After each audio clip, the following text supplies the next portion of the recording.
అందరికీ నమస్కారం. నేను మీ సింధుని. Welcome back to our channel passion and fashion by Sindhu. Devi నవరాత్రుల్లో 5వ రోజు అమ్మవారిని శ్రీ లలితా త్రిపుర సుందరి దేవిగా అలంకరిస్తారండి. ఈ రోజు అమ్మవారికి సమర్పించే నైవేద్యం దద్దోద్యనం.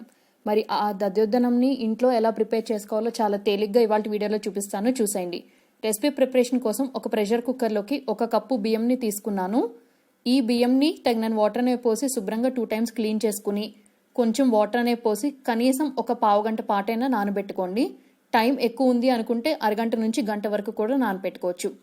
ఇప్పుడు ఒక అరగంట తర్వాత నేను ఇందులో ఎక్సెస్ వాటర్ మొత్తం వంపేసి నేను ఏ గిన్నెతో అయితే బియ్యం తీసుకున్నానో అదే గిన్నెతో 3 గిన్నెలు నేను వాటర్ అనేది పోయటం జరిగింది.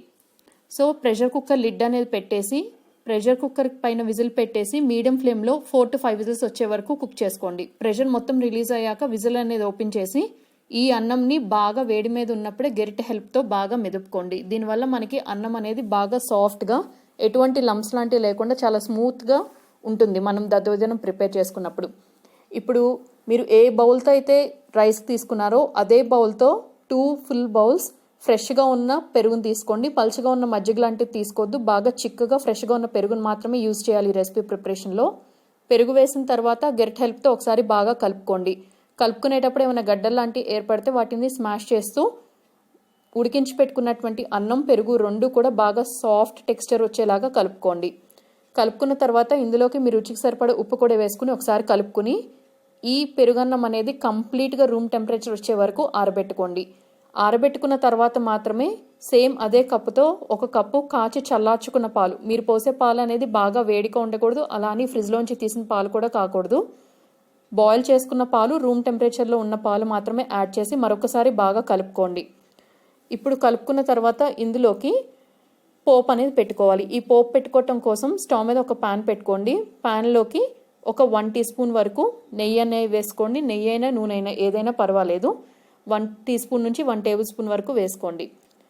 నేనైతే నూనె వేసానండి. ఇక్కడ నూనె కాగిన తర్వాత ఇందులోకి శనగపప్పు, మినపప్పు, జీలకర్ర, ఆవాలు ఈచ్ 1 టీ స్పూన్ చొప్పున వేసి ఈ ఇంగ్రీడియంట్స్ అన్నీ కూడా కేవలం లో ఫ్లేమ్లో మాత్రమే బాగా ఫ్రై చేసుకోండి.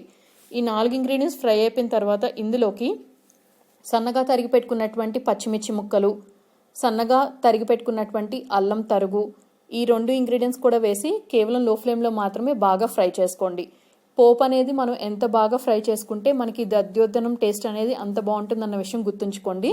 సో పచ్చిమిర్చి, అల్లం 2 కూడా ఫ్రై అయిపోయిన తర్వాత ఇందులోకి ఘాటు కోసం కొన్ని మిరియాలు అనేవి వేసాను. మీ దగ్గర మిరియాలు అవైలబిలిటీలో లేకపోతే మిరియాలు పొడి యూజ్ చేసుకోండి, బట్ మాక్సిమం మిరియాలు యూజ్ చేయడానికి ట్రై చేయండి. ఇప్పుడు ఇందులోకి తుంపుకున్నటువంటి ఎండుమిరపకాయలు, కొన్ని కరివేపాకులు కూడా వేసి లో ఫ్లేమ్లో పోపు అంతా ఫ్రై అయిపోయిన తర్వాత ఫ్లేమ్ అనేది టర్న్ ఆఫ్ చేసి ఈ పోపుని ముందుగా రెడీ చేసి పెట్టుకున్నటువంటి పెరుగు మిశ్రమంలోకి ట్రాన్స్ఫర్ చేసేసి ఒకసారి బాగా కలుపుకోండి. కలుపుకున్న తర్వాత ఏదైనా ఒక సర్వింగ్ బౌల్లోకి డిష్ అవుట్ చేసుకుని అమ్మవారికి నైవేద్యంగా సమర్పించి తర్వాత మీరు కూడా దాన్ని ప్రసాదంలో స్వీకరించవచ్చు. నేను చూపించిన ఈ దద్దోజనం రెసిపీ అనేది మీకు నచ్చితే తప్పకుండా వీడియోకి ఒక లైక్ ఇవ్వండి. ఫ్రెండ్స్ అండ్ రిలేటివ్స్కి మర్చిపోకుండా షేర్ చేయండి. ఛానల్ని ఫస్ట్ టైం విజిట్ చేసినట్టయితే సబ్స్క్రైబ్ చేసుకోండి. పక్కనే ఉన్న బెల్ ఐకాన్ యాక్టివేట్ చేసుకుని ఆల్ అనే ఆప్షన్ని కూడా సెలెక్ట్ చేసుకోండి. మరొక ఇంట్రెస్టింగ్ రెసిపీతో మళ్ళీ మిమ్మల్ని అందరినీ మీట్ అవుతాను. Till then keep watching passion and fashion by Sindhu.